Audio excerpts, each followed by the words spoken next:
اور جس دن ہم سب لوگوں کو جمع کریں گے پھر مشرکوں سے پوچھیں گے کہ آج وہ تمہارے شریک کہاں ہیں جن کا تمہیں دعویٰ تھا، تو ان سے کچھ عذر نہ بن پڑے گا اور بجز اس کے کچھ چارہ نہ ہوگا کہ کہیں اللہ کی قسم جو ہمارا پروردگار ہے ہم شریک نہیں بناتے تھے۔ دیکھو انہوں نے اپنے اوپر کیسا جھوٹ بولا، اور جو کچھ یہ افترا کیا کرتے تھے سب ان سے جاتا رہا، اور ان میں بعض ایسے ہیں کہ تمہاری باتوں کی طرف کان دھرتے ہیں، اور ہم نے ان کے دلوں پر تو پردے ڈال دیے ہیں کہ ان کو سمجھ نہ سکیں، اور کانوں میں بوجھ ڈال دیا ہے کہ سن نہ سکیں، اور اگر یہ تمام نشانیاں بھی دیکھ لیں تب بھی ان پر ایمان نہ لائیں،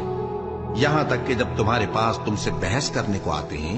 تو جو کافر ہیں کہتے ہیں یہ قرآن اور کچھ بھی نہیں صرف پہلے لوگوں کی کہانیاں ہیں۔ وہ اس سے اوروں کو بھی روکتے ہیں اور خود بھی پرے رہتے ہیں، مگر ان باتوں سے اپنے آپ ہی کو ہلاک کرتے ہیں اور اس بات سے بے خبر ہیں